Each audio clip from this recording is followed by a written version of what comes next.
Selamat pagi, kami dari kelompok 3. Di sini saya sendiri, Herliani Ratwester. Saya Ahmadiyah Pramudia.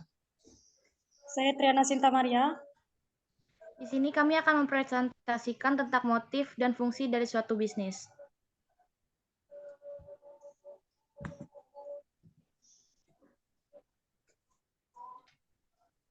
Di sini kami akan menjelaskan 5 poin, yaitu tentang tujuan bisnis, sumber daya yang digunakan untuk menghasilkan produk atau jasa, lalu para pemangku kepentingan dalam suatu bisnis, lingkungan bisnis, dan juga jenis-jenis utama dari keputusan bisnis.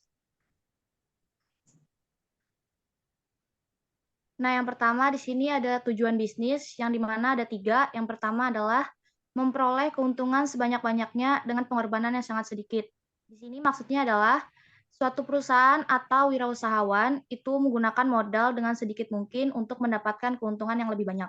Yang kedua, menciptakan lapangan pekerjaan bagi masyarakat, di mana jika pengusaha atau wirausahawan itu membuka bisnis, maka dia memerlukan karyawan. Yang ketiga, ada non-profit bisnis, yang dimana di sini adalah organisasi yang tidak menguntungkan laba atau mengutamakan laba atau uang, tetapi untuk kesejahteraan masyarakat, seperti universitas, sekolah, dan rumah sakit.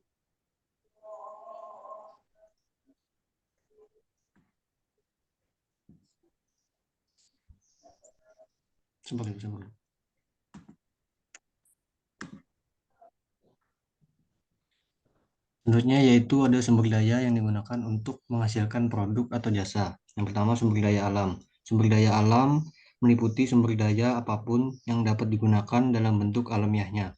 Yang kedua sumber daya manusia. Sumber daya manusia adalah manusia yang mampu melakukan pekerjaan bagi suatu bisnis. Yang ketiga ada modal. Modal meliputi mesin, peralatan, perlengkapan, dan fasilitas fisik. Semua jenis modal ini umum digunakan oleh sumber daya manusia untuk menghasilkan produk. Selanjutnya yaitu kewirausahaan. Kewirausahaan melibatkan penciptaan ide-ide bisnis dan kemauan untuk menerima risiko. Wira swasta mencoba untuk mengidentifikasikan kesempatan bisnis.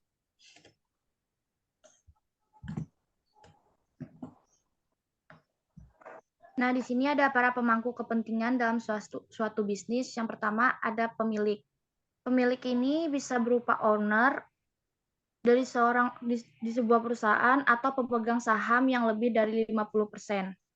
Lalu ada kreditur, yang dimana kreditur adalah pihak yang berperan untuk memberi biaya bantuan berupa uang dalam bentuk imbalan maupun tidak. Itu biasanya bank dan lain sebagainya. Terus ada karyawan. Karyawan itu adalah setiap orang yang bekerja dengan menjual tenaga fisik maupun pikiran mereka kepada suatu perusahaan. Lalu ada pemasok. Pemasok ini adalah perusahaan atau industri yang menjual bahan baku kepada perusahaan yang mengolahnya. Lalu ada pelanggan. Pelanggan adalah orang yang mencari atau membutuhkan sebuah produk atau jasa yang diproduksi oleh perusahaan. Lingkungan bisnis. 1. Lingkungan sosial. Lingkungan sosial yang meliputi demografi dan presensi pelanggan mencerminkan tendensi sosial terhadap mana suatu bisnis terekspos. Demografis atau karakteristik dan populasi berubah sejalan dengan waktu. 2. Lingkungan industri.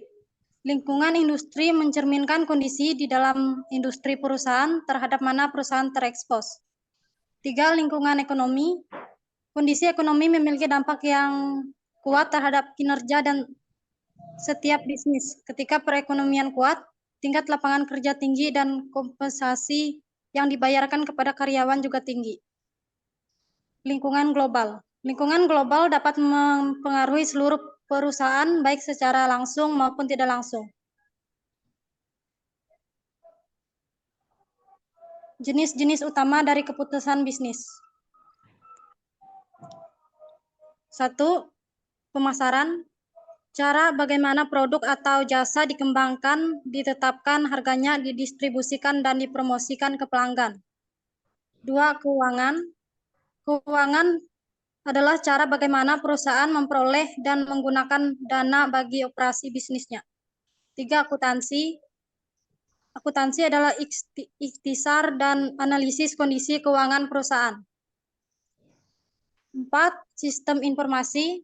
Sistem informasi meliputi teknologi informasi, orang dan produser yang bekerja bersama-sama untuk menyediakan informasi yang sesuai bagi karyawan perusahaan sehingga mereka dapat membuat keputusan bisnis.